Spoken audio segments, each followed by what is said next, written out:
Chapter 1. The Carolingian world collapses. There once was a man named Charlemagne. Charlemagne was a pretty great guy. So great, in fact, that he was called Charles the Great. Then he died. But before he died, he had a son named Louis. Louis took over the empire after Charlemagne died. But he mucked it all up, and then he died too. But before he died, he had a couple of sons. One was named Lothar. Another was named, get out of here, Charles. And another is named Louis, the German. Those three sons were arguing who would get the empire. Then they had the Treaty of Verdun in 843 AD. They cut the empire to 3 pieces of pizza. Charles had the Western Kingdom. Lothar had the Middle Kingdom. And Louis the German had the Eastern Kingdom. Pretty self-explanatory, right? Well, obviously not, because Lothar messed up his kingdom. Why did Lothar's kingdom collapse? It was because the land borders were not geographically defined. It was pretty sloppy, honestly. Invaders also helped this collapse happen. There were the Saracens from the south. Then there were the Vikings from the north. You get it. And then there were the Slavs and the Magyars from the east. The east. You see them? You see them? Here is a subtopic. The rise of feudalism. Eventually, the Carolingian Empire broke into these thingies called duchies. Duchies are just like small communion kingdoms. Now, apparently, these duchies did not go to the gym often enough, so they were not strong enough to exist. Eventually, small communities appeared and aligned with lords. Go away, duchies.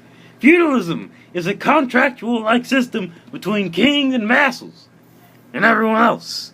See here? There are 2 kinds of vassals: landowners and serfs. Now, due to feudalism, the church started meddling around in secular business a lot more often. This also caused secular rulers to abuse the church a lot more often. These abuses included nepotism, which involved secular leaders giving their snot-nosed brats positions in the church. And then there was simony, which involved people buying church positions as if they were limited edition Gucci purses. Chapter 2. Chapter 2. Cluny and monastic reform. Throughout the years of 909/910, William the Pious, Duke of Aquitaine, donated land in Cluny, Burgundy, France, from some sort of monastery. And then a wild St. Bruno appeared. St. Bruno was the first Pokemon abbot. He instituted a renewed commitment to the rule of St. Benedict. These monks glorified God a lot. This monastery's street rep grew and was considered the center of saintliness. Several monasteries adopted this way of life, and only one abbot ruled all the monasteries. Here is another subtopic. Cluniac spirituality. The Cluniac monks were different from the Benedictine monks. The Cluniac monks strictly adhered to Benedictine rule. They also focused on the spiritual life of the individual monk. They also decreased labor time for spiritual reflection. Less work sounds good to me. These monks wanted to achieve continuous prayer and to emulate Jesus' life as much as possible. they were also committed to chastity and celibacy. The Cluniac monks believed that through a tranquil lifestyle, one could preview heaven. Try before you buy, Cluny monks believed that through some intense prayer, those who had fallen from God could receive grace. Now, according to Cluny monks, us ordinary folks play a passive role. Passive role? Well, am I not good? These not-so-special folks played this role by being spiritually nourished by the Cluniac monks, unlike the old era of monasticism. Well, you know what they say, out with the old and with the new, you know what I'm saying? By 1100 to 1450 AD, there's over 10,000 monks, all under Cluniac rule. In 1016 AD, Pope Benedict VIII, or the Eighth, decided that the Cluny monastery was so cool that it could not be affected by authority of kings, bishops, and nobles. Because of this, the Cluniac monks referred directly to the Pope, avoiding problems of feudalism and other stuff. It's also worth mentioning that the Cluny monks were also leading churchmen. They also had influence until the 13th century. Chapter 3: Lay Investiture Controversies. Lay investiture? What is that? You're probably saying. Well, lay investiture involves secular leaders appointing bishops and abbots in the church in exchange for protection for the church. On the surface, the problem seemed to be who would pick bishops. But the problem wasn't that simple due to people passing around the stick of power. And then the popes realized, we must change the thing. We must control who appoints bishops. But they didn't do it anyway. Here's another subtopic: the Dictatus Papae.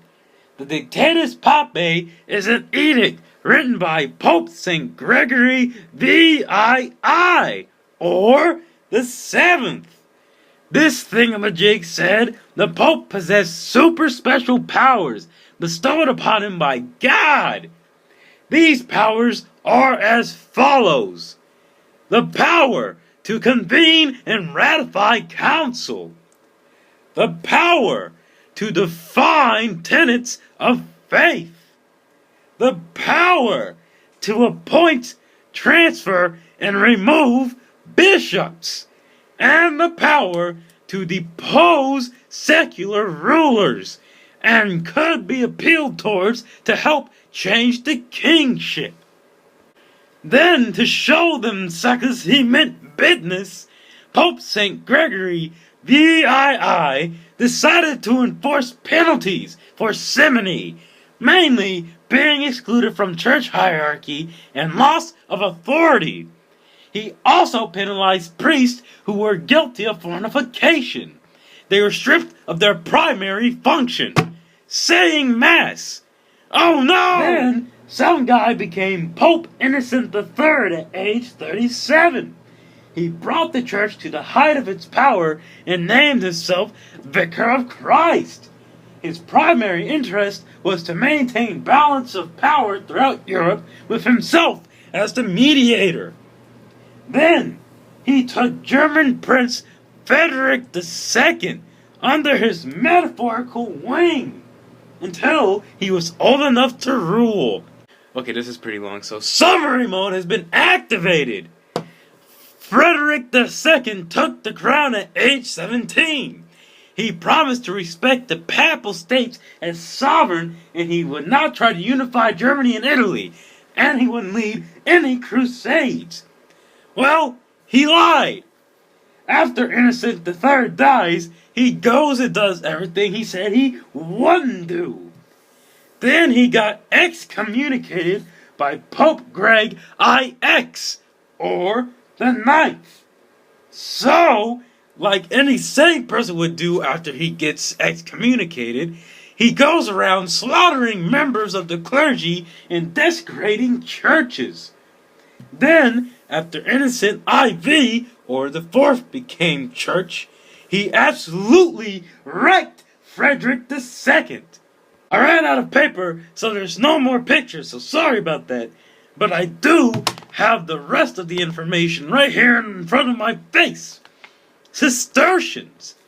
Cistercians were part of monastic reform in the 11th century. They were white monks. They visually wore white abbots. They lived in bare minimum conditions and used Benedictine rule just like the Cluny monks. They emphasized austerities, farming, and simple lifestyles.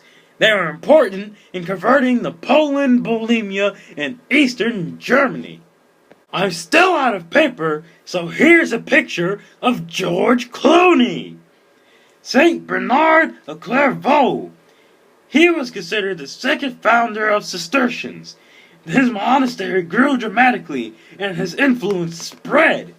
He was a noble, but humble. He wrote about the divine life and strengthened others in the faith. By the middle of the 12th century, this was considered Age of Saint Bernard. That's the end of the video. I got all my sources from my notes and the textbook that Mrs. LaRue gave us.